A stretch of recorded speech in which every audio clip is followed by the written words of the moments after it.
नमस्कार. भारतीय संविधानाच्या आपल्या या प्रवासात पुन्हा एकदा स्वागत.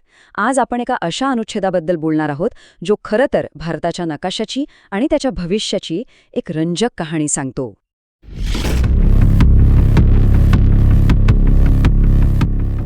बरं, मागच्या वेळी आपण काय पाहिलं होतं आठवतंय?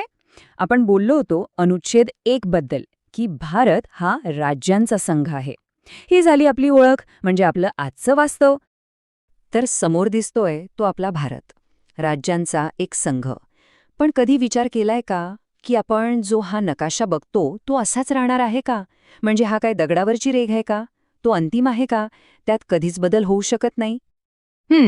याच प्रश्नाचं उत्तर, किंवा म्हणा ना एक गुपित, आपल्या संविधानाच्या अनुच्छेद 2 मध्ये लपलेलं आहे. ही एक अशी तरतूद आहे जी आपल्या संविधानकर्त्यांनी खास भारताच्या भविष्यातल्या वाढीसाठी, त्याच्या विकासासाठी तयार केली होती. चला तर मग बघूया काय आहे हे. तर अनुच्छेद 2 नक्की सांगतो तरी काय?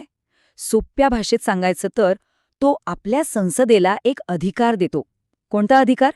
तर भारतीय संघराज्यात नवीन राज्यांना सामील करून घेण्याचा किंवा अगदी नवीन राज्य स्थापन करण्याचा.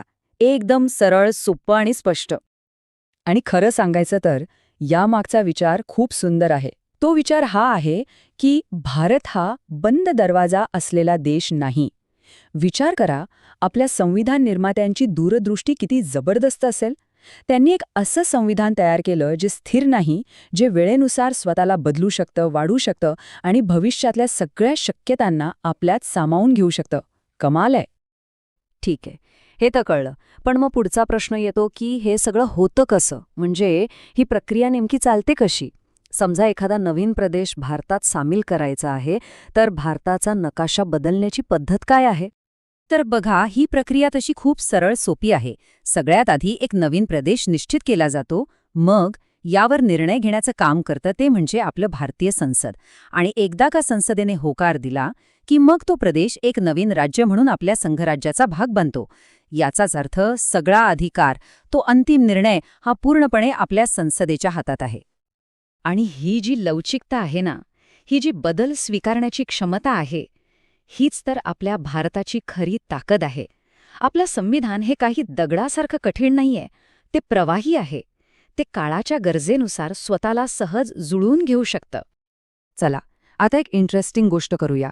आपण अनुच्छेद 1 आणि अनुच्छेद 2 यांना जरा समोरासमोर ठेवून बघूया. कारण जेव्हा आपण या दोन्हींना एकत्र पाहतो, तेव्हाच भारताची पूर्ण संकल्पना आपल्या डोळ्यासमोर उभी राहते. हे बघा, हे किती मस्त आहे. अनुच्छेद 1 आपल्याला काय सांगतो? तो सांगतो की भारत काय आहे, म्हणजे ती झाली आपली आजची ओळख, आपलं वर्तमान अस्तित्व. आणि त्याच्या अगदी विरुद्ध अनुच्छेद 2 आपल्याला काय सांगतो? तो सांगतो की भारत कसा वाढू शकतो. ते झालं आपलं भविष्य, आपल्या समोर असलेल्या शक्यता.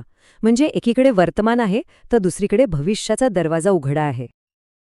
बरं, मग ह्या सगळ्या चर्चेतून आपण नक्की काय शिकलो?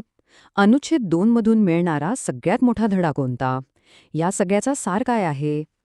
यातून एकच गोष्ट अगदी स्पष्ट होते की आपलं भारतीय संविधान हे फक्त पुस्तकात लिहिलेले काही कायदे किंवा शब्द नाहीत. ते स्थिर नाहीये, ते जिवंत आहे, एक लिव्हिंग डॉक्युमेंट. ते आपल्या देशासोबत, आपल्या समाजासोबत आणि बदलत्या वेळेसोबत सतत पुढे चालत राहतं आणि बदलांना स्वीकारायला नेहमीच तयार असतं. हीच यातून मिळणारी सर्वात मोठी आणि महत्त्वाची शिकवण आहे. आणि म्हणूनच हा सगळा विचार केल्यावर शेवटी एक प्रश्न मनात घर करून राहतो की अनुच्छेद 2 ने दिलेल्या या ताकदीमुळे, या लवचिकतेमुळे भविष्यात येणाऱ्या काळात आपल्या भारताचा नकाशा नेमका कसा दिसेल? खरंच विचार करण्यासारखा प्रश्न आहे का?